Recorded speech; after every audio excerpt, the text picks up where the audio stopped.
எங்களை பொறுத்தவரை குற்றங்கள் இல்லாத தமிழ்நாடாக மாற வேண்டும். அதற்கு நடவடிக்கை எடுக்க வேண்டும்.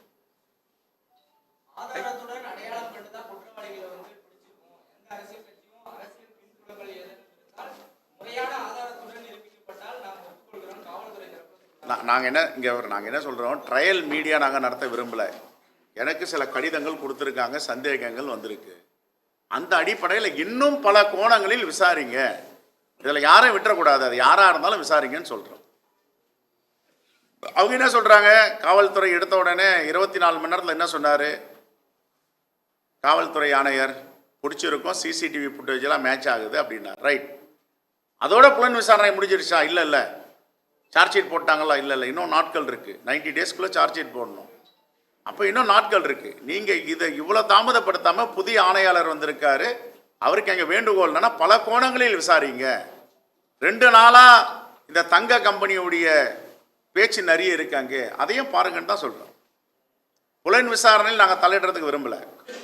ஃபேராக அவங்க நேர்மையாக அதை விசாரித்து மக்களுக்கு இதில் யார் யாரெல்லாம் தொடர்பில் இருக்காங்க, என்ன நடந்திருக்குன்னு சொல்லட்டும்.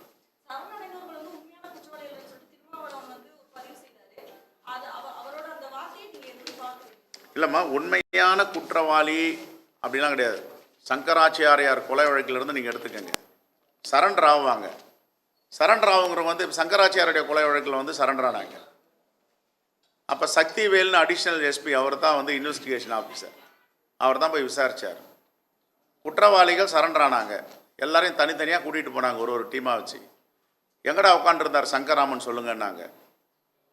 அவனுக்கு தெரியாதுல்ல, அந்த சீன் ஆஃப் கிரைமுக்கு அவன் போகல. அவன் என்ன சொன்னான், திண்ணையில் உட்காந்துருந்தாருன்னா.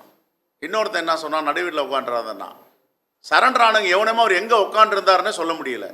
அப்போ இவர்கள் உண்மையான குற்றவாளியை நிராகரிக்கப்பட்டாங்க. இப்போ இன்வெஸ்டிகேஷனில் கஸ்டடி எடுத்து எங்கெங்கே நடந்தது, என்ன இடம் தனித்தனியாக அவங்க விசாரிக்கும் போது உண்மை வெளியே வரும்.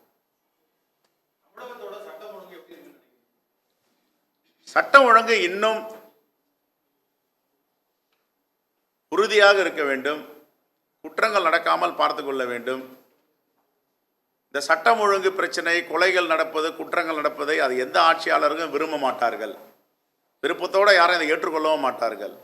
ஆனால் இன்னும் இரும்பு கரம் கொண்டு அடக்க வேண்டும். குறிப்பாக போதைப் பொருட்கள் நடமாட்டம். இந்த போதைப் பொருட்கள் நடமாட்டத்தை முழுமையாக தடுத்து நிறுத்த வேண்டும்.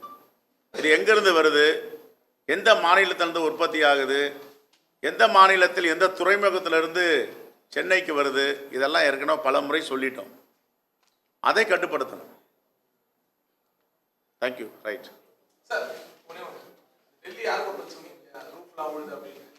யூனியன் மினிஸ்டர் சொல்லிட்டாரு, ஏவே சொல்லிட்டாரு, காங்கிரஸ் காலத்துல கட்டப்பட்டது, அதனால எங்களுக்கு அதுக்கு கிடையாது சொல்லி அவர் பேசிட்டாரு.